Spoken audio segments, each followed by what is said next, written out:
Comme tous les grands écrivains, pour moi, il peint le monde sur soi et pas soi sur le monde. C'est-à-dire que il a cette faculté d'éponge, il a cette faculté d'absorption. Et le monde vient se peindre dans son écriture, vient se peindre à travers ce qu'il écrit, ce qui fait que ça restitue une espèce de beauté, de chatoyance, de pluralité absolument délirante.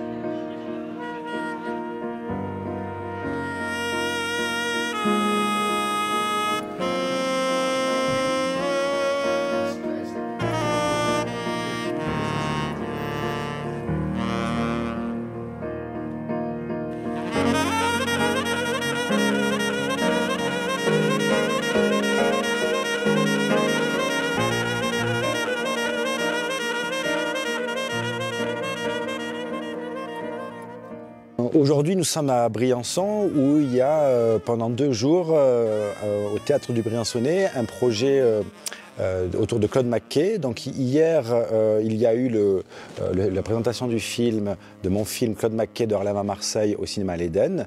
Et aujourd'hui, une présentation du spectacle Qu'est l'être un poète disparu, ainsi qu'une discussion, une table ronde sur cette question, qui est Claude McKay et pourquoi est-il d'actualité? Alors, vous venez d'entendre Quand je serai parti, c'est un poème de Claude McKay, bien sûr. C'est un poème qu'il écrit en 1924. Et ce poème, c'est un petit peu un message qu'il nous envoie d'outre-tombe. C'est comme une bouteille jetée à la mer et cette bouteille, on l'a reçue, on en a pris soin. Dans l'écriture, je me suis posé comme quelqu'un qui était capable d'avoir une relation épistolaire posthume avec cet auteur. Donc je me suis ouvert à cette dimension un petit peu mystique à savoir qu'un auteur est toujours vivant par son écriture et que peut-être aussi dans l'invisible il est encore vivant. Donc je porte ses textes, je porte sa vie aussi, c'est-à-dire que alors, pas dans le détail, mais on parcourt sa vie, ses combats, ses engagements aussi, mais on fait résonner Claude McKay à notre époque. C'est-à-dire qu'il nous parle d'un Marseille d'il y a 100 ans, de ce qu'il a touché dans cette ville, qui est toujours vivant encore aujourd'hui. Et moi, je lui parle du Marseille d'aujourd'hui. Et donc, ça permet de raconter 100 ans d'histoire, ces 100 ans qui nous séparent. Ça permet de parler de Marseille, qui est quand même un petit peu une ville très particulière dans le paysage français. naka laa gisee Marseille Marseille pour man maanaam dëkkuwaay bu rafet la boo xam ne dëkkuwaay bu rafet la boo xam ne mën nga dund da ngay dund si jàmm di fekk nit ñu bëri ñoo xam ne fu ne. On avait à cœur de proposer au TDB, au Théâtre du Briançonnais, d'accueillir ce spectacle. Pourquoi?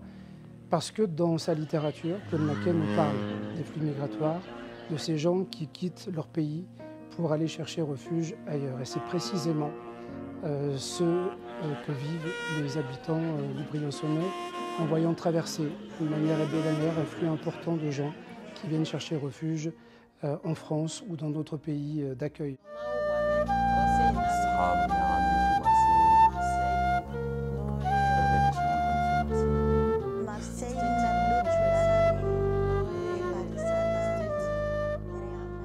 Ce spectacle, il y a 5 musiciens sur scène, 5 jazzmen de talent de la région marseillaise, mais aussi de Lyon, sous la houlette de Lamine, qui lui-même joue de la flûte et du sax, mais qui est aussi le narrateur, le lecteur, c'est-à-dire lui un conteur, un très bon conteur. Et il va donc lire les textes de McKay et également, il va dire ses propres textes. Il va slammer ses textes. Ça, c'est sur scène et c'est en écho à des 3 écrans vidéo qui montrent des images qui ne sont pas des illustrations mais qui viennent enrichir le récit d'un point de vue des fois graphique avec des extraits de peinture et aussi des extraits documentaires, des images d'archives, notamment sur le port de Marseille. Des images plus actuelles sur le port de Marseille aujourd'hui, qui symbolise un peu la mondialisation. Voilà, il y a tout ça qui fait écho sur scène, qui se répond. Parfois, les images sont toutes seules avec la musique, il n'y a pas de paroles. Voilà, des fois, il y a aussi aussi pas d'image et on écoute purement le texte. C'est un spectacle hybride, multimédia, et donc on navigue là-dedans. Il y a un côté documentaire avec des témoignages aussi. Donc c'est une forme très particulière, très riche et variée, à l'image de Claude McKay finalement.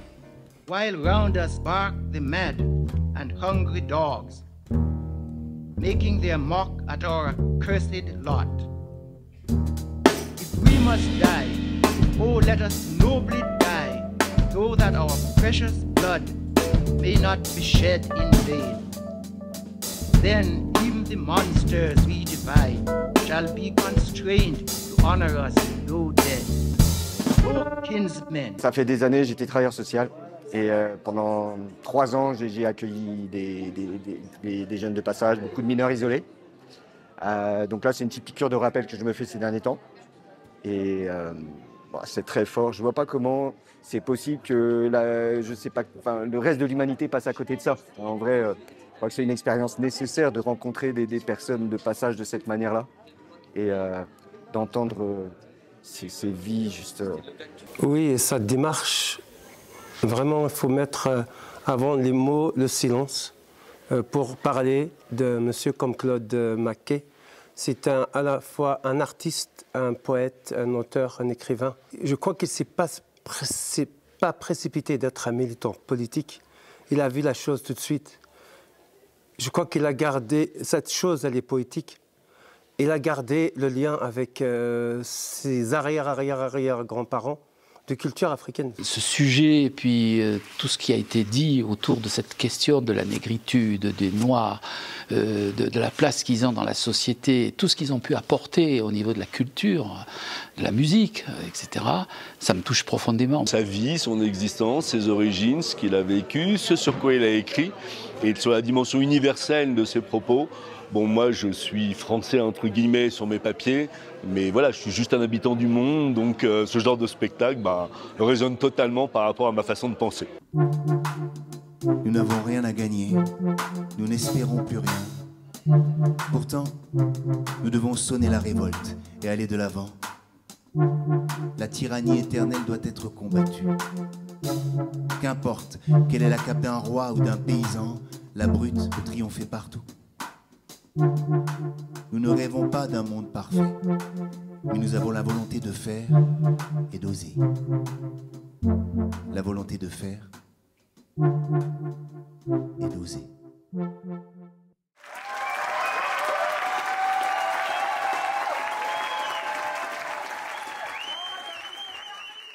Et merci, McKay, voilà, de rappeler que le noir est la somme de toutes les couleurs, c'est tout.